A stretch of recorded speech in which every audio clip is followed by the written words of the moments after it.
विद्यार्थी मित्र हो, नमस्कार. आजच्या तासिकेमध्ये आपण बी ए प्रथम वर्षातील अभ्यासक्रमामध्ये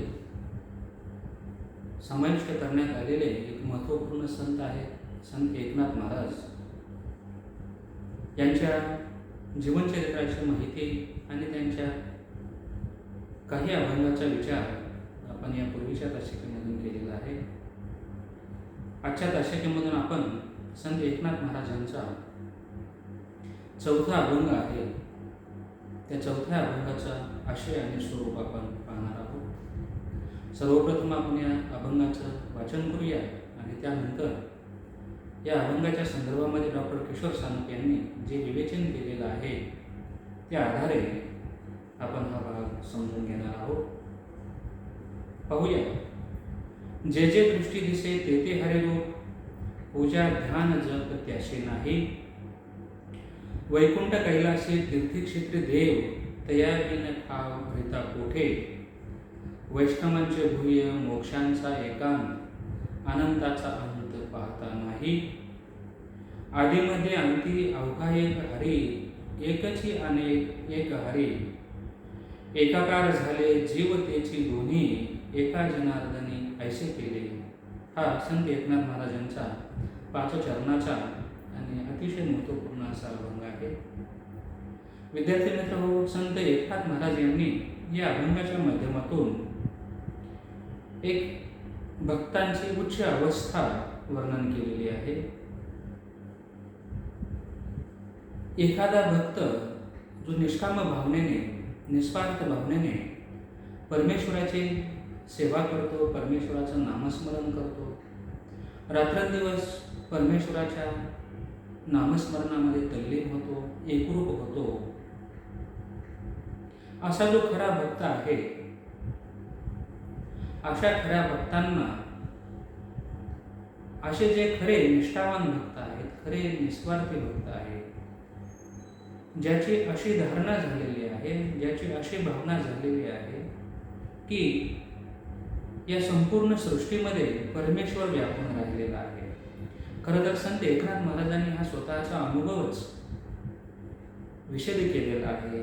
आपल्या गुरुकृपेने आपली स्वतःची दृष्टी कशी बनलेली आहे हाही भाव सूचकपणे संत एकनाथ महाराज या अभंगाच्या माध्यमातून सांगतात. विद्यार्थी मित्र, संतांचा सहवास अतिशय महत्त्वाचं असल्याचं सर्वच संतांनी सांगितलेलं आहे. संतांच्या सहवासामध्ये आल्याशिवाय स्वतःची उन्नती होत नाही, स्वतःची प्रगती होत नाही. इथे उन्नती किंवा प्रगती हा शब्द कुठल्याही आर्थिक अर्थाने नाही, तर भक्ती मार्गाची वाटचाल करत असताना साधू संतांनी किंवा आपल्या गुरूंनी जो मार्ग सांगितलेला आहे त्या मार्गाच्या आधारे आपण वाटचाल करणं गरजेचं आहे आणि आध्यात्मिक प्रगती करून घेणं या अर्थाने तो शब्द आहे. आणि जो खरा भक्त असतो त्याच्या नजरेमध्ये इतकी व्यापकता आलेली असते, त्याला इतकी दूरदृष्टी प्राप्त झालेली असते की त्याचे सर्व काम, क्रोध, राग, लोभ, मोह, अहंकार हे भेद निघून गेलेले असतात. जोपर्यंत हे षडरिपू स्वतःच्या अंतःकरणातून निघून जाऊ शकत नाही तोपर्यंत खरी भक्ती करताही येऊ शकत नाही. आपली दृष्टी ही समसमान असली पाहिजे. आपल्यातील संपूर्ण भेद हे निघून गेले पाहिजे. सर्व काही आहे ते परमेश्वराचंच आहे. इथे कोणताही जातीभेद नाही, कोणताही वर्णभेद नाही. सर्व काही परमेश्वर रूप आहे. ही भावना, अशी दृष्टी बनणे अतिशय गरजेचं असतं आणि एक विशिष्ट अशी साधकावस्था आहे. अशी अवस्था जर त्या व्यक्तीला प्राप्त झाला की या अवस्थेपर्यंत तो खरा भक्त पोहोचला तर त्याच्या दृष्टीला या पृथ्वीमध्ये किंवा या पृथ्वी तलावर जे जे काही त्याच्या नजरेस पडेल, जे जे त्याच्या दृष्टीस पडेल ते सर्व परमेश्वर रूप आहे अशी त्याची दृष्टी बनत असते. इतका तो त्या परमेश्वराच्या रूपाशी तल्लीन झालेला असतो. म्हणजे सर्व काही आहे हे परमेश्वर रूपच आहे अशी त्याची अंतःकरणाची भावना बनलेली असते. म्हणून जे जे दृष्टी दिसे ते ते हरे रूप, पूजा ध्यान जप त्याशी नाही. मग असा जर कोणी भक्त असेल जो सर्व काही परमेश्वर रूप आहे, सर्व काही परमेश्वराचंच आहे, मग यामध्ये पशु पक्षी प्राणी यामध्ये तो परमेश्वराला जर पाहत असेल, सर्व काही परमेश्वरमय आहे अशी त्याची धारणा झालेली असेल, अशी त्याची अंतःकरणाची भावना झालेली असेल, तर अशा व्यक्तीला पूजा ध्यान जप करण्याची काही आवश्यकता नाही, कारण त्यांनी ही अवस्था पूर्वीच पार केलेली आहे.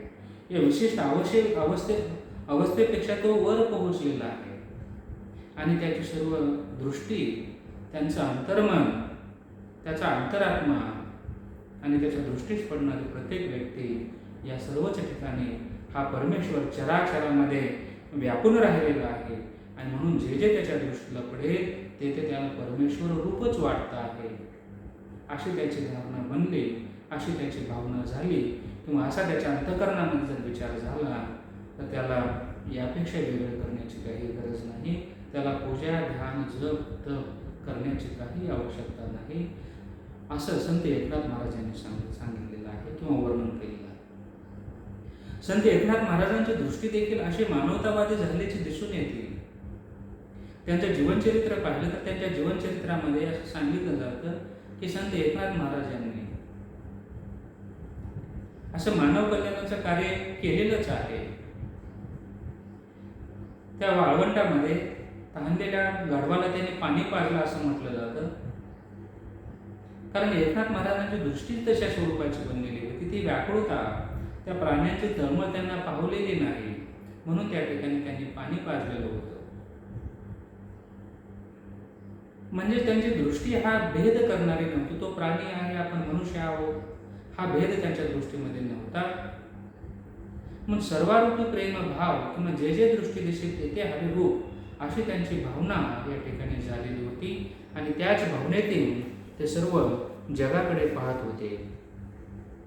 विद्यार्थी मित्र, या अभंगाविषयी विस्तृत अशा स्वरूपामध्ये डॉक्टर किशोर सानप यांनी जे विवेचन केलेलं आहे त्या आधारे आपण हा भाग किंवा हा अभंग समजून या ठिकाणी घेणार आहोत, कारण परीक्षेच्या दृष्टीने हाच भाग अतिशय महत्त्वाचा आहे. या 5 चरणाच्या अभंगाविषयी डॉक्टर किशोर सानप जे विवेचन करतात त्या आधारे हा आपण भाग समजून घेऊया. या 4थ्या अभंगात संतांच्या आवडीचा भक्त भगवंत एकरूप होण्याचा अद्वैत भाव संत एकनाथ महाराजांनी सर्वश्रेष्ठ मानलेला आहे असं डॉक्टर किशोर सानप म्हणतात की भक्त आणि भगवंत हे एकच आहे, अद्वैत स्वरूप आहे, ते काही वेगळे नाही. हा विचार संत एकनाथ महाराजांनी या ठिकाणी मांडलेला आहे. संत एकनाथ महाराजांच्या मते चराचरात केवळ हरीच वास करतो. या चराचरामध्ये म्हणजे या सृष्टीमध्ये फक्त परमेश्वरच वास करून राहिलेला आहे किंवा परमेश्वरच आहे, परमेश्वराशिवाय दुसरं या सृष्टीमध्ये काहीच नाही. म्हणून जे जे दृष्टी दिसे ते हरे रूप, पूजा ध्यान जप त्याशी नाही. दृष्टीच्या अवकाशात मावणारे अवघे जगच हरे रूप आहे. म्हणजे जे जे आपल्या दृष्टीला दिसणार आहे ते सर्व परमेश्वरमय आहे किंवा परमेश्वराचंच रूप आहे अशी भावना त्या साधकाची झालेली असते, त्या भक्ताची झालेली असते. म्हणून ते म्हणत आहेत की जे जे दृष्टी दिसेल ते हरे रूप, पूजा ध्यान जप त्याशी नाही. दृष्टीच्या अवकाशामध्ये जे मावणार आहे किंवा दृष्टीमध्ये जे सामावलेलं आहे ते अवघं जगच हरे रूप आहे. असा उदात्त भाव, असा विशाल दृष्टिकोन संत एकनाथ महाराज या ठिकाणी या अभंगाच्या माध्यमातून मांडताना दिसून येतात. मग असा जो खरा भगवत भक्त आहे त्याला पूजा ध्यान जप धारणा हे करण्याची गरजच नाही किंवा त्यामध्ये गुंतून जाण्याची गरज नाही. पुढे त्यांनी या ठिकाणी असा भाव व्यक्त केलेला आहे. ते याविषयी विस्तृत प्रमाणात वर्णन करताना डॉक्टर किशोर सानप म्हणतात की जे जे दृष्टी दिसे ते हरे रूप, पूजा ध्यान जप त्याशी नाही. दृष्टीच्या अवकाशात मावणारे अवघे जगच हरे रूप आहे. पूजा ध्यान जप धारणा वगैरेंनी हरीचे दर्शन घडत नाही, परमेश्वराचं दर्शन या ठिकाणी घडत नाही. भक्तिभावानेच हरिरूप पाहता येते. त्यामध्ये किंवा पूजा ध्यान धारणा यामध्ये वेळ घालवण्याची गरज नाही. तर भक्तिभाव, शुद्ध भक्तिभाव जर तुमच्या अंतःकरणामध्ये असेल तर या परमेश्वराला आपण पाहू शकतो, हरिरूप पाहता येऊ शकते. वैकुंठ कैलासी तीर्थक्षेत्र देवाचा वास नाही, तयाविन ठावरिता कोठे असा प्रश्नही नाथ या ठिकाणी उपस्थित करतात. वैकुंठ आहे, कैलासी आहे, तीर्थक्षेत्र, देवाचा वास नाही, तयावेन राम ठाव रीता कोठे. परमेश्वरा चराचरामध्ये व्यापून आहे. वैष्णवांचे भूय मोक्षांचा एकांत, अनंताचा अंत पाहता नाही. वैष्णवांचे खरे मोक्षस्थान एकांतात अनुभवलेल्या हरिभक्तीत सामावलेलं आहे. पुढे या अभंगाविषयी विश्लेषण करत असताना डॉक्टर किशोर सानप म्हणतात की वैष्णवांचे खरे मोक्षस्थान जे आहे ते एकांतात अनुभवलेल्या हरिभक्तीमध्ये सामावलेलं आहे. आपण जे एकांतामध्ये हरिभक्ती करतो, स्वतः तद्रूप होऊन, स्वतः एकरूप होऊन, हरिनामात तल्लीन होऊन आपण जो परमेश्वराचं नामसंकीर्तन करतो, त्यामध्येच हे हरिरूप आहे. त्याच ठिकाणी खरा भक्ती आणि हरी एक आहे. हरिरूप त्याच ठिकाणी सामावलेलं आहे. वैष्णवांचं खरं मोक्षस्थान एकांतात अनुभवलेल्या हरिभक्तीमध्येच सामावलेलं आहे, असा विचार या संदर्भात डॉक्टर किशोर सानप यांनी वर्णन केलेलं आहे. हरिरूप अनंताला आधीमध्ये अंत असे काही नसते, तिथे एकची अनेक असते आणि तेच एकत्व हरिरूप असते. मोक्षाच्या एकांतात मात्र एकत्व हरिरूप सत्य मानले आहे. अनेकांचा अंत हाच खरे तरी एकाचा अनंत असतो.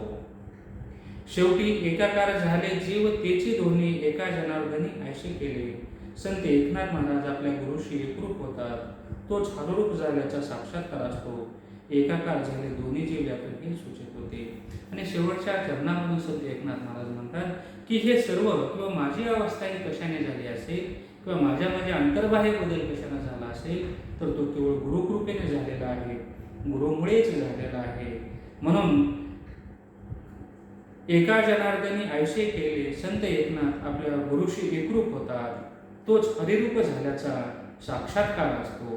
गुरूंनी जो उपदेश केलेला आहे, गुरूने जो मार्ग सांगितलेला आहे, त्या मार्गानेच मी या ठिकाणी हा हरिरूप साक्षात्कार घेऊ शकलो, असा गुरुविषयीचा आदरयुक्त भाव देखील संत एकनाथ महाराजांनी या आपल्या अभंगाच्या संदर्भामध्ये वर्णन केलेलं आहे. आणि या संत एकनाथ महाराजांच्या चौथ्या अभंगावर डॉक्टर किशोर सानप यांनी हे विवेचन या ठिकाणी केलेलं आहे.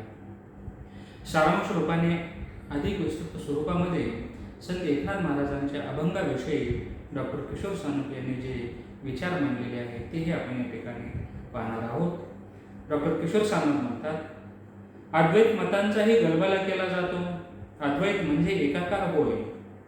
अनेकांचा अंत एकांतात होतो. एकांत हा एकाकाराने तोच हरिभक्ताचा पायाही असतो. संत एकनाथांनी गुरु हरी यांचा एकाकार म्हणून गुरु भक्तीमुळेच आपण एकाकाराशी तादात्म्य पावल्याचा अनुभव विषद केला आहे. संत मतात गुरु महिमा, गुरु भक्ती, हरिभक्ती म्हणजेच विठ्ठल भक्ती यांच्यातील कालपरत्वे अद्वैत प्रतिपादित करतानाही संतांनी आपापल्या काळातल्या जन्मतांचा आणि पुराण मतांचा वारंवार धांडोळा घेतलेला आहे. म्हणजे गुरूंचं स्थान, गुरूंचं महत्त्व, संतांचा सहवास हाच खरा महत्त्वपूर्ण आहे, ज्याच्या माध्यमातून आपण आपला उद्धार करू शकतो, मुक्ती मिळू शकतो, सायुज्यता मिळू शकतो. हा अर्थ किंवा या संदर्भात अशा पद्धतीने विवेचन डॉक्टर किशोर सानप यांनी केलेलं आहे. संत येती घरात तोची दिवाळी दसरा अशी संतांची ख्याती आहे. म्हणजे संतांचं मानवी जीवनामध्ये अतिशय स्वरूप महत्त्वपूर्ण असं स्थान आहे.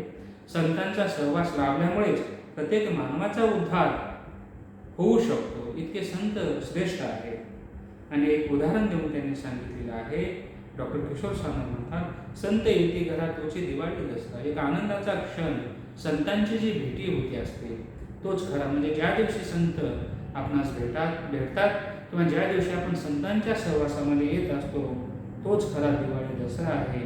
आणि संत सहवासांची भेटी होणे किंवा संतांचा सहवास लाभणे हेच खरं सुख आहे, यातच खरा आनंद आहे. म्हणून सर्वच संतांना असं वाटतं संत येती घरात तोची दिवाळी दसरा, म्हणजे संतांची भेटी हाच आनंदाचा क्षण आहे, असं या ठिकाणी म्हटलेलं आहे. अशी संतांची ख्याती आहे. तोची संत सोशी जगाचे आघात सोसून आणि सत्यवादित्वाने संसार करून परमार्थ साधून भक्तीचा मार्ग लोकांसाठी मोकळा करण्यासाठी काव्यरचना आणि कीर्तनाद्वारे संत एकनाथांनीही सर्व धर्म समभावाने हरिभक्तीचा भक्ती मार्गाचा प्रसार केलेला आहे. म्हणून तर बहिणाबाईने जनार्दनी एकनाथ खांब दिला भागवत असे गौरवाने म्हटलेलं आहे. विद्यार्थी मित्र, वारकरी संप्रदायाचं सहज सोपं तत्वज्ञान संत ज्ञानेश्वर महाराजापासून अनेक संतांनी सांगितलेलं आहे. प्रत्येक संतांनी आपापल्या पद्धतीने वारकरी संप्रदायाचा प्रचार आणि प्रसार करण्याचं महत्त्वपूर्ण कार्य केलेलं आहे.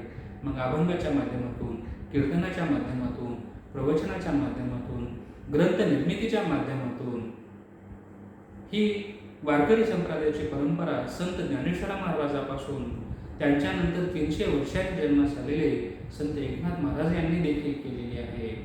म्हणून वारकरी संप्रदायामध्ये ज्ञानेश्वर महाराजांचा अवतार म्हणून संत एकनाथ महाराज यांच्याकडे पाहिलं जातं. आणि या संदर्भातील काही दृष्टांत, या संदर्भातील काही माहिती संत एकनाथ महाराजांच्या जीवनचरित्रातून या ठिकाणी दिसून येतो. ज्या पद्धतीने संत एकनाथ महाराजांना स्वप्नामध्ये दृष्टांत झाला की माझ्या समाधीचा उद्धार तुम्ही करावा, असं संत ज्ञानेश्वर महाराजांचं स्वप्न त्यांना पडलेलं होतं. आणि संत एकनाथ महाराजांच्या समाधीचा जीर्णोद्धारही स्वतः पैठणहून आळंदी येथे जाऊन संत एकनाथ महाराजांनी या ठिकाणी केलेला आहे. ज्ञानेश्वरीची शुद्धी, या ग्रंथाची शुद्धी निर्मितीही त्यांनी केलेलं आहे. हे देखील संत एकनाथ महाराजांचं अतिशय महत्त्वपूर्ण असं कार्य आहे. त्याचबरोबर चतुश्लोकी भागवत असेल, एकनाथी भागवत असेल, भावार्थ रामायण असेल, रुक्मिणी स्वयंवर असेल, भारुडे असतील, गवळणी असतील, यासारखी विपुल अशी ग्रंथ संपदा संत एकनाथ महाराजांनी केलेली आहे. आणि हा जो वारकरी संप्रदायाची परंपरा आहे ती अविरतपणे चालवण्यामध्ये संत एकनाथ महाराजांचं अतिशय महत्त्वपूर्ण असं योगदान आहे. सर्वच संतांचं अतिशय महत्त्वपूर्ण योगदान असल्यामुळे या सर्वच संतांच्या कार्याचा उल्लेख संत बहिणाबाईंनी ज्या अभंग रचनेमधून केलेला आहे त्या अभंगाचं उदाहरण देत डॉक्टर किशोर सानप यांनी संत एकनाथ महाराज यांच्याविषयीचे विवेचन या ठिकाणी संपवलेलं आहे. संत कृपा झाली इमारत खडा आली, ज्ञानदेवे रचेला पाया उभारले देवालया, नामातयाचा किंकार त्याने रचिले ते आवार, जनार्दनी एकनाथ खांब दिदला भागवत, तुका झाला शकळस भजन करा सावकाश, बहिणी म्हणते पडे ते ध्वजा निरूपण केले पूजा. या संत बहिणाबाईंच्या अभंगामधून जे महाराष्ट्रातील महत्त्वपूर्ण संत आहेत, ज्यांनी वारकरी संप्रदायाचा म्हणजेच संत संप्रदाय किंवा भागवत संप्रदाय यांचा प्रचार आणि प्रसार करण्यामध्ये आपलं संपूर्ण जीवन व्यतीत केलेलं आहे, आपलं आयुष्य खर्ची घातलेलं आहे, या सर्वच संतांच्या योगदानाविषयी संत बहिणाबाईंनी या आपल्या अभंगामधून वर्णन करून त्यांच्या कार्याचा गौरव केलेला आहे. विद्यार्थी मित्र, डॉक्टर किशोर सानप यांनी संत एकनाथ महाराज यांचे जे 4 आणि महत्त्वपूर्ण अभंग आहेत त्या अभंगाविषयी जे विवेचन केलेलं आहे त्या आधारे आपण संत एकनाथ महाराज यांच्या अभंगाचा आशय आणि आविष्कार या ठिकाणी समजून घेतलेला आहे. आजच्या तासिकेमध्ये आपण इथेच थांबूया. धन्यवाद.